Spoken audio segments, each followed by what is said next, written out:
disputes, I propose to reduce the BCD from 20% to 10% on carrier-grade Ethernet switches to make it at par with non-carrier-grade Ethernet switches.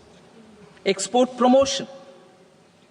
To facilitate exports of handicrafts, I propose to extend the time period for export from 6 months to 1 year, further extendable by another 3 months if required. I also propose to add 9 items to the list of duty-free inputs. Leather sector. I propose to fully exempt BCD on wet blue leather to facilitate imports for domestic value addition and employment. I also propose to exempt crust leather from 20% export duty to facilitate exports by small tanners. Marine products. To enhance India's competitiveness in the global seafood market, I propose to reduce BCD from 30% to 5% on frozen fish paste, surimi, for manufacture and export of its analog products. I also propose to reduce BCD from 15% to 5% on fish hydrolysates for manufacture of fish and shrimp feed. In July 2024 budget, to promote development of domestic MROs for aircraft and ships, I had extended the time limit for export of foreign origin goods that were imported for repairs from 6 months to 1 year and further extendable by 1 year. I now propose to extend the same dispensation for railway goods. Time limit for provisional assessment. Presently, the Customs Act 1962 does not provide any time limit to finalize provisional assessments, leading to uncertainty and cost to trade. As a measure of promoting ease of doing business, I propose to fix a time limit of 2 years, extendable by a year, for finalizing the provisional assessment. I propose to introduce a new provision that will enable importers or exporters, after clearance of goods, to voluntarily declare material facts and pay duty with interest but without penalty. This will incentivize voluntary compliance.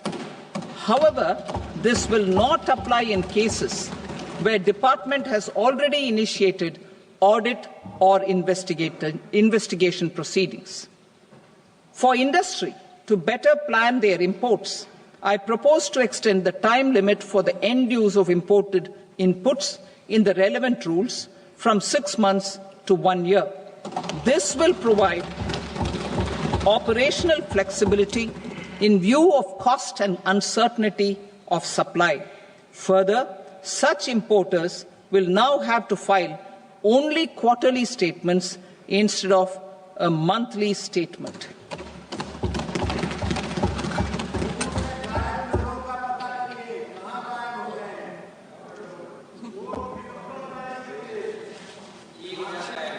I now come to my direct tax proposals.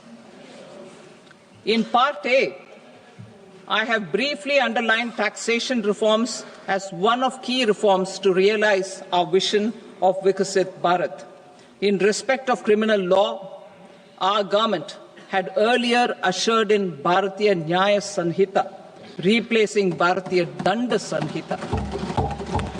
I am happy to inform this august House and the country that for new income tax bill will carry forward the same spirit of Nyaya in its drafting as well. The new bill will be clear and direct in text, with close to half of the present law in terms of both chapters and words. It will be simple to understand for taxpayers and tax administrators, leading to tax certainty and reduced litigation. Reforms, however, are not a destination. They are means to achieve good governance for our people and economy. Providing good governance primarily involves being responsive. The Tirukural captures this in verse 542, which reads, Vanokki vaazhum ulagallam, mannavan kol nokki vaazhum kudi. Meaning, just as the living beings live expecting rains, citizens live expecting good governance. Our government is committed to keeping an ear to the ground and a finger on the pulse and responding while balancing our national building efforts.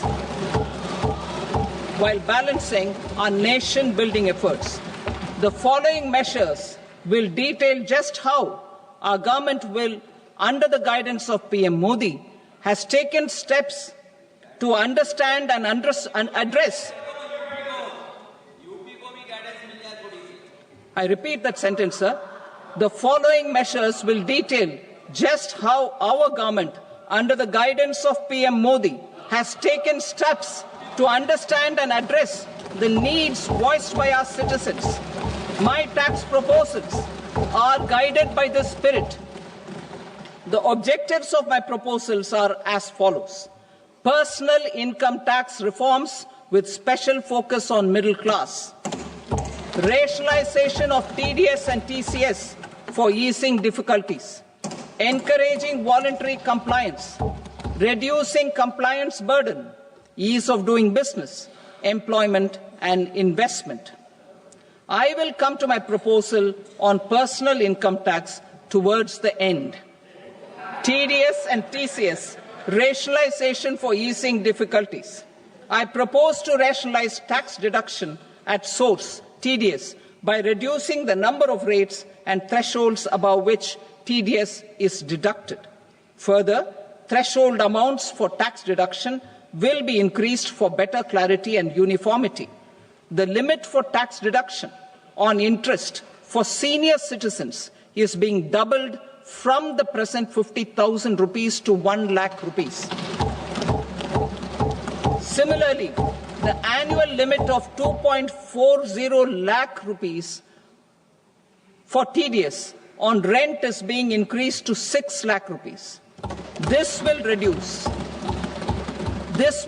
the number of transactions liable to TDS, thus benefiting small taxpayers receiving small payments.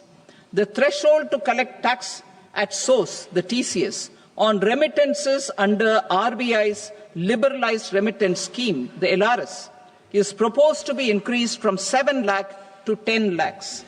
I also propose to remove TCS on remittances for education purposes, where such remittances is out of a loan taken from a specified financial institution. Both TDS and TCS are being applied on any transaction related to sale of goods. To prevent such compliance difficulties, I propose to omit the TCS. I also propose that the provisions of the higher TDS deduction will now apply only in non-PAN cases. In July 2024, the delay for payment of TDS up to the due date of filing statement was decriminalized. I propose to provide the same relaxation to TCS provisions as well. The government under the leadership of Prime Minister Modi believes in Sabka Saath, Sabka Vikas, Sabka Vishwas and Sabka Prayas. In line with this, we brought in updated return facility in 2022 for voluntary compliance by taxpayers who had omitted to report their correct income. Our trust in taxpayers was proved right. Nearly 90 lakh taxpayers voluntarily updated their incomes by paying additional